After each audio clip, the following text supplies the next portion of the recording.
Eu vou pular a parte do conteúdo que eu acho da mais perfeita irrelevância o que um torcedor de organizada tem que dizer para um jogador de futebol que treina, né? Enfim, não... Acho que é mais um desabafo do que exatamente alguma coisa que vá ajudar o Corinthians a melhorar o seu desempenho de 40%, de menos de 40% no segundo turno. O que eu quero lançar aqui é uma pergunta para vocês. Uma determinada torcida organizada, por maior que ela seja, e o Corinthians, por exemplo, tem uma torcida organizada que é famosa no Brasil inteiro, ela tem a representatividade necessária para ser a escolhida a falar com os torcedores? Não. Digo isso, por exemplo, no momento em que o Brasil vive o fenômeno do sócio-torcedor como algo que passa a ser muito relevante nas finanças dos clubes. Os clubes estão chamando os seus torcedores, organizados ou não, a contribuir diretamente, financeiramente, para o seu sustento. Vocês acham que é lícito que uma associação de torcedores que nasce aleatoriamente seja a escolhida? Eu entendo que falar? não, e acho que essa é uma mania que o futebol não consegue terminar, que é a seguinte. O futebol brasileiro é caracterizado por um exagerado paternalismo. Trata-se o jogador como se ele fosse uma criança que não soubesse atravessar a rua sozinho, entrar no elevador, escovar os dentes, lavar as mãos. Acho até que os clubes de futebol no Brasil conversam um pouco com os seus torcedores. Eles poderiam estabelecer canais de conversa com os seus torcedores. Agora, o jogador de futebol, o integrante do time de futebol, ele é um profissional que está ali sendo pago. A maioria dos clubes brasileiros hoje paga em dia, sendo cobrado para fazer cada vez de uma maneira mais eficiente a sua atividade.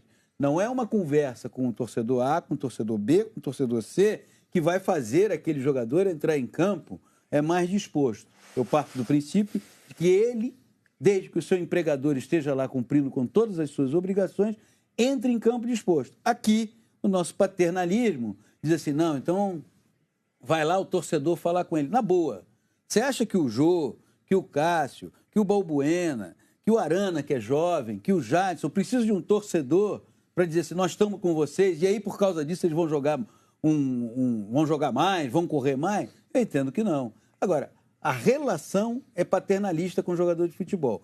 Clube de futebol tem que ter mais canais de comunicação com a sua comunidade. E essa comunidade não é de organizada, que está ali querendo o ingresso, que está ali querendo comercializar a camisa. É a sua comunidade de forma geral. E, ao mesmo tempo, se você quer fazer uma cobrança, quem faz a cobrança é esse empregador.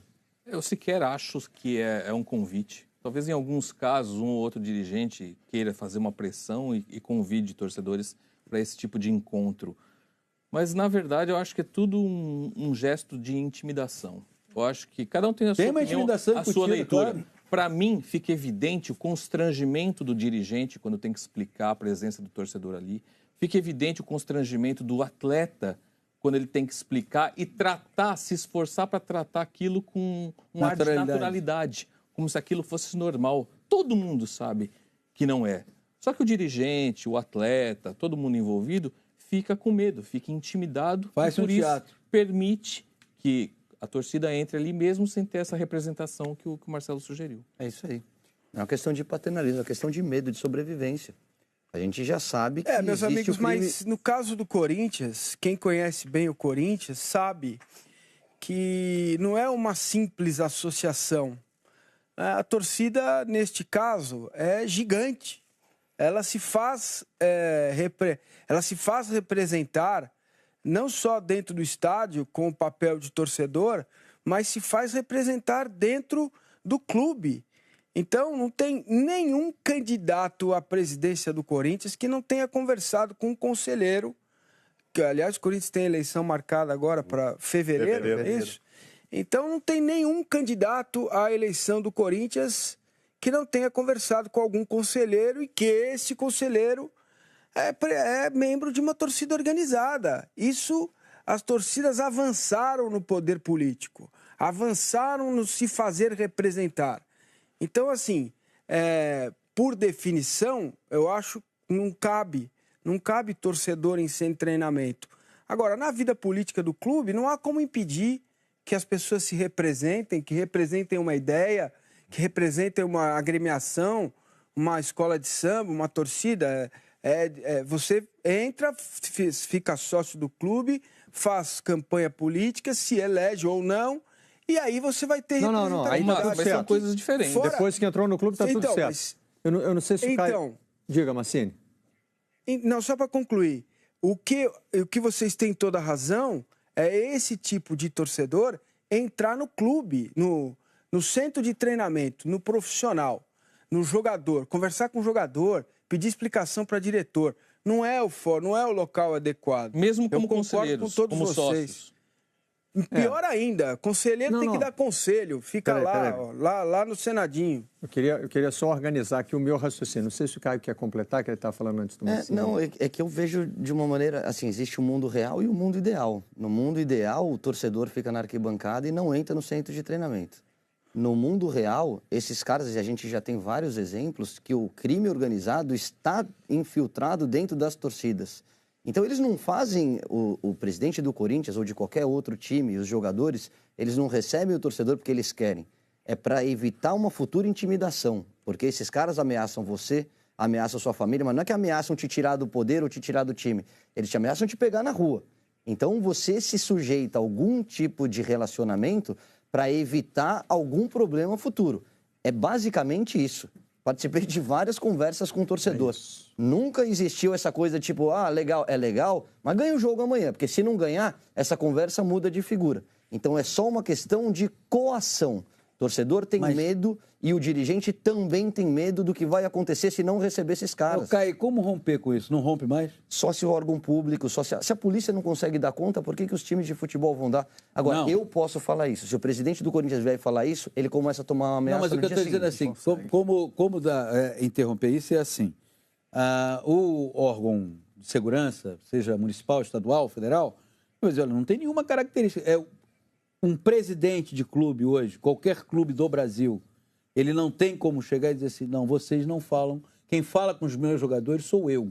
Eu posso até conversar com vocês. Agora, o clube tem um departamento de futebol com um CEO, com um executivo, com um gerente, com um supervisor, e eles cuidam disso, vocês não. Você acha que isso, no atual estágio que nos encontramos, é impossível? Eu não digo que seja impossível. Eu diria que é uma luta que demanda tempo e que ainda está muito distante da gente atingir esse ponto. Vou até falar uma coisa que eu conversava muito com o Barreto na época que falava-se que o Pato voltava para o Corinthians. Falava, Barreto, esquece. Não tem a menor condição do Pato voltar. Porque o Pato não quer, porque os caras entraram no CT do Corinthians para pegar o Pato.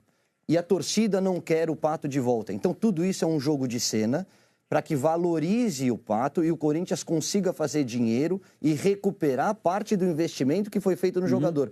Ele não volta mais a vestir a camisa do Corinthians. Agora, a gente está preparado para esse tipo de transparência, de chegar, pegar o microfone e falar isso?